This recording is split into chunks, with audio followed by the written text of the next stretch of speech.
अगर चौथों सवाल है अहल हदीस हिक मजलिस से 3 तलाकन के हिक समझंदा इन जो को दलील है।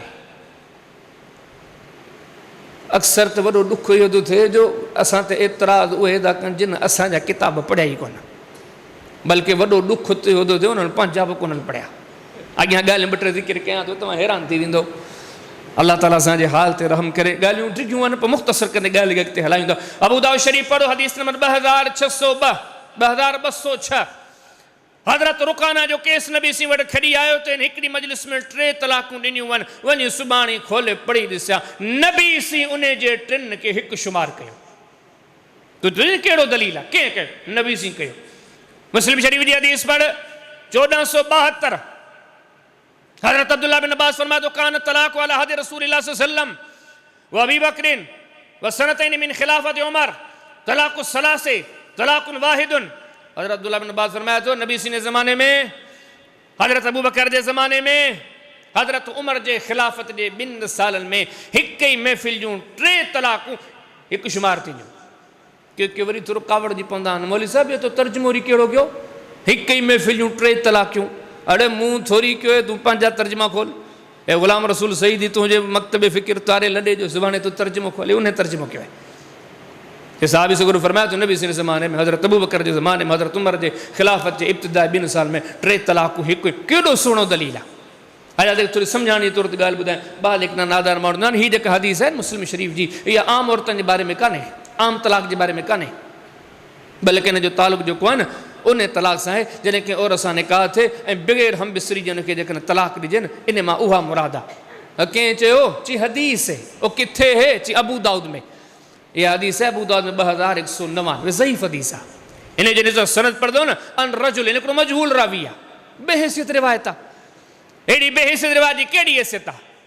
बिल्कुलु सही हदीस मौजूद है। नबी सी जे ज़माने में, हज़रत अबू बकर जे ज़माने में, हज़रत उमर जे खिलाफत जे इब्तिदा 2 साल 3 तलाक़ूं हिकिड़ी तलाक हुई। बल्कि अञा अॻियां हदीस ॿुधंदा हलो। सुनंदार कुतनी में 4019 नंबर हदीस। हदीस में हज़रत अब्दुल्लाह बिन अब्बास हिकिड़े माण्हू पुछा कि हिकिड़े वारे अब्दुल्लाह ॾे ख़बर नबी सिंह जे ज़माने में हिकु मजलिसूं 3 तलाक़ूं हिकु हुयूं? पर फरमाईंदा हाओ नबी सिंह जे ज़माने में हिकु मजलिसूं 3 तलाक़ूं हिकु हुयूं। मुस्तखरज अबी अवाना पढ़ो 4533 नंबर हदीस पढ़ो। वो जेकॾहिं माण्हू पुछण वारो अब्दुल्लाह बिन अब्बास खां अञा वधीक वज़ाहत सां पुछा कई। पुछण वारो पुछो अब्दुल्लाह बिन अब्बास खां ॾे ख़बर नबी सिंह जे ज़माने में, हज़रत अबू बकर जे ज़माने में, हज़रत उमर जे खिलाफत जे 2 सालनि में छा 3 तलाक़ूं हिकु हुयूं? पर फरमाईंदा हाओ 3 तलाक़ूं हिकु हुयूं। ये सभिनी ॻाल्हियुनि ते ग़ौर कंदा हलो। अच्छा अञा अॻी ॻाल्हि आहे, इहा आमतौर ते न त हदीस जो उहो ई मफ़हूम वरितो वञे जेको हदीस जे रावी जो आहे। हिन हदीस जो रावी केरु आहे? हज़रत अब्दुल्लाह बिन अब्बास रज़ी अल्लाह ताला। उहे ख़ुदि इन फ़हम जा मालिक आहिनि कि हिकु महफ़िल जूं 3 तलाक़ूं हिकु काउंट थींदियूं आहिनि। हदीस सुनन अबी दाऊद में 2197 नंबर हदीस है। हिकिड़ो माण्हू आयो हज़रत अब्दुल्लाह बिन अब्बास खे अहिड़े क़िस्म जे तलाक जो मामिलो ॿुधाए पियो। ॿुधाइण वारो ॿुधाए पियो, इमाम मुजाहिद गॾु वेठो हज़रत अब्दुल्लाह बिन अब्बास सां, उहो ॿुधे पियो। शागिर्द हो हज़रत अब्दुल्लाह बिन अब्बास जे नज़रिए सोच खां वाक़िफ़कार हो। हज़रत अब्दुल्लाह बिन अब्बास जो शागिर्द इमाम मुजाहिद थियो। सुवाल करण वारो सुवाल कयो, वेठो ॿुधां पियो, पर मूं दिलि में सोचो हीउ जेको माण्हू तलाक जी ॻाल्हि करे पियो, अब्दुल्लाह बिन अब्बास इन तलाक खे हिकु शुमार कंदा ऐं इन माण्हू खे रुजू करण जो चवंदा। अब्दुल्लाह बिन अब्बास जो शागिर्द इमाम मुजाहिद जी ॻाल्हि छो थो सोचे? हुनखे मालूम हुई त अब्दुल्लाह बिन अब्बास इन नज़रिए जो मालिक आहे। बल्कि अबू दाऊद जे अंदरि हदीस नंबर 2197 वाज़े अल्फाज़ से अब्दुल्लाह बिन अब्बास आहे।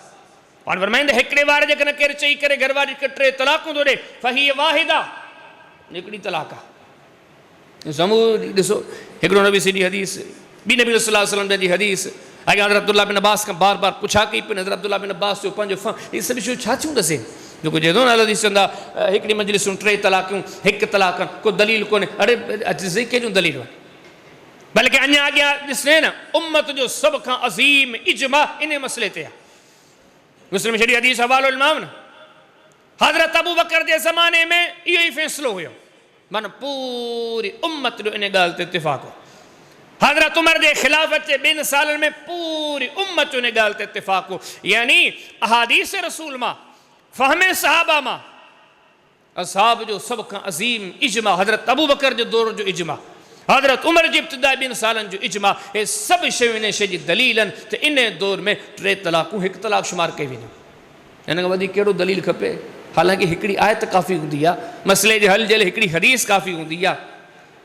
ऐं गॾो गॾु तव्हांजे साम्हूं इहो बि ज़िक्र कंदो हलां, काफ़िर मोल साहिबु चवंदा यार हीअ त ॾिसो हीअ सभु उहे ॻाल्हियूं ज़िक्र पिया कनि जेके हिननि जी हिमायत में अल्हम्दुलिल्लाह अहल हदीस हिकिड़ो नज़रियो ई अहिड़ो अथव, सॼो क़ुर हिननि जी हिमायत में, सॼो क़ुर, हीअ जमात क़ुर जी ख़िदमत गुज़ार आहे। असां वटि उहो नज़रियो कोन्हे जो वञी करे मसलकनि जी जांच वठंदो न, माण्हू क़ुर जूं 4 आयतूं पढ़ंदा आहिनि, 4 लिकाईंदा आहिनि, हीअ असांजे मसलक जूं कोन्हनि। हदीसनि में तक़सीम आहे, हीअ हदीस असांजी कान्हे, हीअ हदीस असांजी कान्हे, बिहम्दिल्लाह ताला जमात हदीस क़ुर और सुन्नत खे मञण वारी उहा जमात आहे। हर आयत असांजो ईमान आहे, हर हदीस असांजो ईमान आहे, पर असां वटि क़ुर और सुन्नत सां गॾो गॾु क़ुर और सुन्नत से नबी सल्लल्लाहु अलैहि वसल्लम में साहबा किराम सल्लल्लाहु सालिहीन जो हिकिड़ो फहम आहे, उहो क़ुर हदीस मां कहिड़ी माना वठंदा। अच्छा हाणे हिते काफ़ी माण्हू वरी कुझु रिवायतूं ज़िक्र कंदा आहिनि, मसलन सही बुखारी 5259 नंबर हदीस, अहिड़ियूं काफ़ी सारियूं हदीसूं ज़िक्र कंदा जॾहिं तक़रीर में हिकु मजलिस से 3 तलाक़नि खे 3 शुमार करण जी कोशिशि कंदा आहिनि, साबित करण जी कोशिशि कंदा आहिनि, या किताबनि में ॻाल्हियूं लिखंदा आहिनि। पोइ इहा हदीस इहे हिकिड़े साहिब सुगुर पंहिंजे घरवारी खे 3 तलाक़ूं ॾिनियूं, उहो वाक़िअ थी वियो। हा माण्हू चवंदा मोली साहिब त ॻाल्हि वॾी कम जी कई, उहो कॾहिं ख़ुदा जा बंदा गौर त कयो, इन हदीस में इहो किथे लिखियलु आहे त कोई हिकिड़ी जाइ ते ॾिनई, हिकिड़ी ॾिनई, बाद में ॿी ॾिनई, बाद में 3, अहिड़ियूं काफ़ी सारियूं रिवायतूं आणे आम माण्हुनि खे, आम माण्हुनि जी सम्झ घटि, उहो अहिड़े रिवायतनि मां सम्झे थो त शायदि जी मोली साहिबु ॾसे पियो ईअं ई आहे। जेकियूं अहिड़ियूं हदीसूं पेश कयूं वञनि थियूं, यकीन ॼाण मोली साहिब खे जेके लॻियूं सुवाल कंदो, मोली साहिबु इन में इन शइ जी वज़ाहत किथे आहे, हिक ई महफ़िल में, हिक ई मजलिस में, हे मुख़्तलिफ़ टाइम जूं 3 तलाक़ूं हुयूं जिन खे 3 तस्वर कयो वियो। या आमतौर ते हिकिड़ी दलील इहा पेश कई वेंदी आहे त हज़रत उमर रज़ी अल्लाह ताला जन जेको फ़ैसिलो कयो मुस्लिम शरीफ़ जी, उहा ई हदीस जेका हाणे तव्हांजे साम्हूं ज़िक्र कयमि 1472 नंबर हदीस, नबी जे ज़माने में 3 तलाक़ूं हिकु हुयूं, हज़रत अबू बकर सिद्दीक़ जे ज़माने में 3 तलाक़ूं हिकु हुयूं, हज़रत उमर जे ख़िलाफ़त जे 2 सालनि में अगरि को हिकु महफ़िल में 3 तलाक़ूं ॾींदो, हिकु शुमार कई वेंदी। जेके हदीस अल्फाज़ हज़रत उमर माण्हुनि खे चयो तव्हां हे तकड़ पिया कयो, हिकिड़ी जाइ ते 3 तलाक़ूं पिया ॾियो, चवण जो मक़सदु मुड़ी वञो इहो कमु भलो कोन्हे, जाइज़ कोन्हे, 3 न ॾियो। हा पर हाणे जे तव्हां मूंखे 3 ॾींदो 3 लागू थी वेंदियूं, ऐं माण्हू न मुड़िया, माण्हुनि जा ग़लती कई, तव्हांजो हज़रत उमर उन्हनि ते उहा लागू करे छॾी। हाणे न बोले साहिबु ॾिस, इहा जेका आख़िरी हदीस जो टुकड़ो आहे न हज़रत उमर वारो, असीं इन सोच ते बीठल आहियूं। पहिरीं त ॻाल्हि इहा आहे ख़ुदा जा बंदा पंहिंजे दावा जो बि वज़न ॾिस, वरी असांजी दावा जो वज़न ॾिस। पहिरियां त सरसरी तौर ते यकीन साईं जेकॾहिं 3 खे हिकु था अचूं, नबी साईं जूं हदीसूं, हज़रत अबू बकर जे ज़माने जो इजमा, हज़रत उमर जे इब्तिदाई 2 सालनि जो इजमा, वज़न कर तो वरी ॻाल्हि असांजी ॻाल्हि जो वज़न। उन खां पोइ ॿी ॻाल्हि आहे, इहो हिकिड़ो वक़्ती फ़ैसिलो हुयो, इहो सियासी फ़ैसिलो हुयो। छो हिकु मुस्लमान अबरे खां अबरो मुस्लमान उन जो ईमान आहे, शरीयत नबी सिंह जे ज़माने में ठही वई, अलाह जे तरफ़ां लही वई, हाणे ॻाल्हि ख़तमु, हाणे दीन में रद्दो बदल कोन थींदो। लेकिन तूं चई थो बाद में रद्दो बदल थींदो, अलाह जे बंदा पोइ तो में काजानियुनि में फ़र्क़ु कहिड़ो आहे? इहो ई त काजानियुनि सां असांजो इख़्तिलाफ़ आहे। नबी सिंह जे ज़माने में नबी सिंह दुनिया में विया, वही जो सिलसिलो ख़तमु, शरीयत ठही वई, ॻाल्हि ख़तमु। जेकॾहिं तूं चई थो न पोइ बि शरीयत ठहंदी, पोइ तोरे काजानियुनि वारे नज़रे में फ़र्क़ु कहिड़ो आहे? पोइ तोरे नज़रिए ऐं शीयनि वारे नज़रे में फ़र्क़ु कहिड़ो आहे? जी अइमा मासूमीन पैदा पिया थींदा पई, शरीयत ठहंदी। यादि रख, असांजो नज़रियो इहो कोन्हे, असांजो नज़रियो थी बीबी उम्मे ऐमन वारो, जेको हाणे ॿुधायमी जे नबी सिंह विया, हाणे वही जो सिलसिलो मुनक़ते थी वियो। हज़रत उमर जी राय खे शरीयत चवंदे ख़ुदा जो ख़ौफ़ कर। जेकॾहिं हज़रत उमर जी राय खे शरीयत तो चई, ॿिया खोड़ सारा ॿिया बि ईंदा, हुननि जी ॻाल्हि खे चवनि शरीयत मञींदे? न, ही शरीयत कोन्हे, हीअ वक़्ती तहज़ीर हुई, हीअ वक़्ती सज़ा हुई। असीं मन खे वक़्ती सज़ा मञूं था, वक़्ती तहज़ीर मञूं था, पर शरीयत अल्लाह जी ॻाल्हि आहे, शरीयत मुहम्मद करीम इस्लाम जी ॻाल्हि आहे, शरीयत उहा जिते तमामु तरह साहब जो इत्तिफ़ाक़ हो। उहो छा हुयो? 3 मजलिसनि, 1 मजलिसूं 3 तलाक़ूं हिकु हुयूं।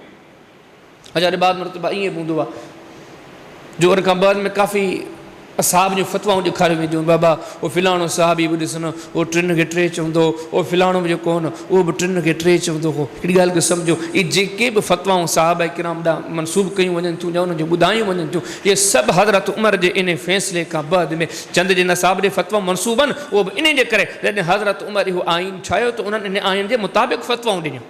ईअं त कोन थो थी सघे न, हज़रत उमर मदीने में चवे त 3 थी वेंदियूं, ॿिए ॾींहुं को साहबी फतवा ॾेई करे हुनजी मुखालिफ़त करे टे हिकु थींदियूं। असहाब ईअं कोन कयो त असहाब जिन बेड़े क़िस्म जी फतवाऊं ॾिनियूं बाद में उहो चंद सां उहो हिकिड़ी रिआयत हुई सिर्फ़ु इन बुनियाद ते जो हज़रत उमर जो जेको सदा वारो कानून हो इन जी मुताबिक़ में वग़ैरह क़ुरान हदीस साहबा जो इजमा हे सभु शयूं ॾिसी तूं हिकु महफ़िल जूं 3 तलाक़ूं हिकु। सम्झ में अचे बि ॻाल्हि थको कोन था। अल्लाह ताला तव्हांखे बरकतूं ॾे।